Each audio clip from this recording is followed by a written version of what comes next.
I invite Shri Om Birla to come up and occupy the chair.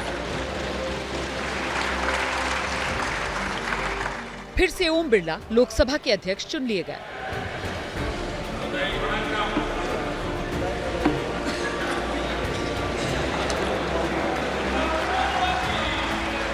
आपके chair है, आप संभालें। प्रधानमंत्री नरेंद्र मोदी और नेता विपक्ष राहुल गांधी ने ओम बिरला को सम्मान के साथ चेयर तक बिठाया।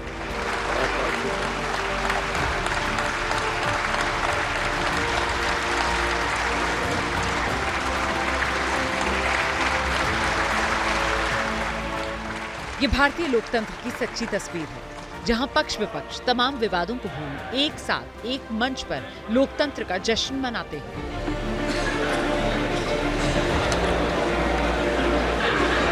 The question is, इससे पहले ध्वनि मत से ओम बिरला को लोकसभा का स्पीकर चुना गया।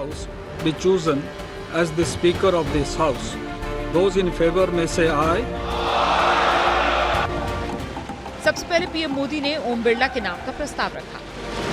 महोदय, मैं प्रस्ताव करता हूं कि श्री ओम बिरला जी जो इस सभा के सदस्य हैं, को इस सभा के अध्यक्ष के रूप में चुना जाए।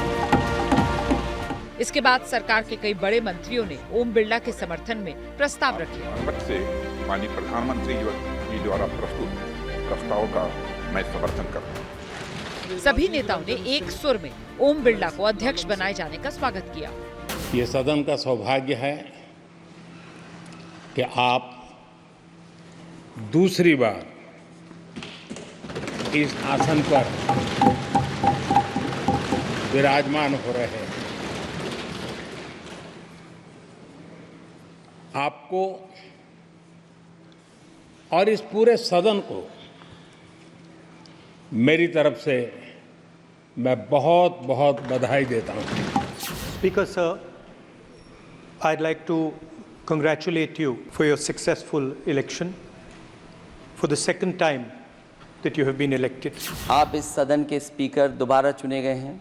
मैं अपनी तरफ से अपने साथ के सभी सदस्यों की तरफ से बहुत बहुत बधाई और शुभकामनाएं देता हूं। The question is, सभी बड़े नेताओं ने अपनी बात रखी, जिसमें कुछ मिठास थी तो कुछ खटास भी। इससे पहले स्पीकर का सिलेक्शन भी ध्वनि मत से ही हुआ।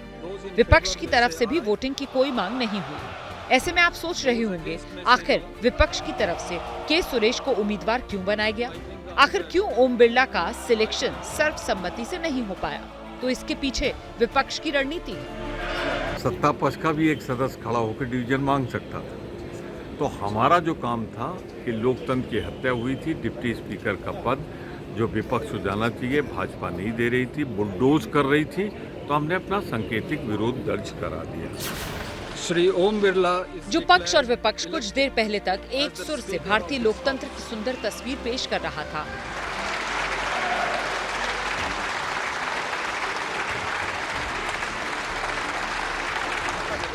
वहां से कुछ देर बाद ऐसी तस्वीर सामने आई। लगातार दूसरी बार स्पीकर बने ओम बिरला का चेयर से ये वीडियो वायरल हो रहा है, जो ओम बिरला की आने वाली चुनौतियां बता रहा है। माननीय सदस्यगण, जब स्पीकर सीट से खड़ा हो जाता है तो मैं माननीय सदस्यों को अवगत कराना चाहता हूं, वह बैठ जाया करें।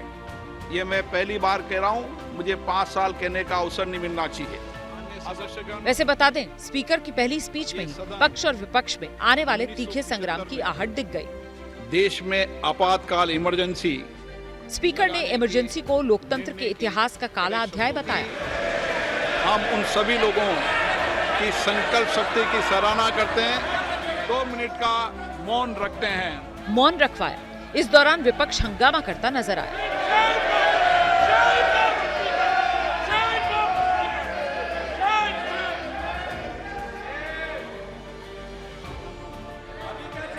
ये सदन 1975 में देश में आपातकाल इमरजेंसी लगाने के निर्णय की कड़े शब्दों में निंदा करता है। इसके साथ ही सदन से शुरू हुए इस संग्राम की गूंज बाहर तक सुनाई दी। सरकार में शामिल दलों ने इमरजेंसी पर कांग्रेस को घेरा।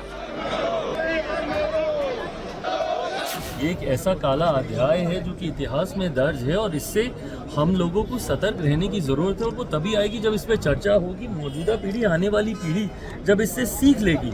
आज जब उसके बारे में जब स्पीकर साहब ने जब बातों को रखना शुरू किया, जिस तरीके से विपक्ष हंगामा कर रहा है, समझ के परे कि क्या विपक्ष उस दौर का समर्थन कर रहा है, क्या आप इमरजेंसी का क्या आप समर्थन करते हैं? इस तरीके से हंगामा करना कतई जायज़ नहीं है। देखिए, जो सबसे ज़्यादा संविधान की दुहाइयाँ देते हैं तो उनको इस बात की भी जिम्मेदारियां लेनी चाहिए कि जो वो अपनी दादी के, अपने पिताजी के नाम पर जो है वो वोट बटोरते हैं तो उनके किए गए कारनामों की भी क्या वो जिम्मेदारी लेते हैं?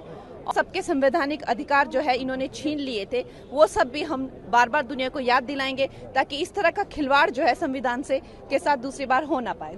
भारत देश के ऊपर एकदम थाम दिया था इमरजेंसी, वो एक ब्लैक पीरियड था। अभी हम जब बोलते हैं सुनहरा समय जो भी अभी चल रहा है, वो that was a black period और ये आज के दिन हुआ वो, तो इसीलिए स्पीकर साहब ने उस चीज़ के जिक्र किए हैं। इस पूरे मामले पर कांग्रेस आग बबूला है और उसके निशाने पर सीधे प्रधानमंत्री नरेंद्र मोदी।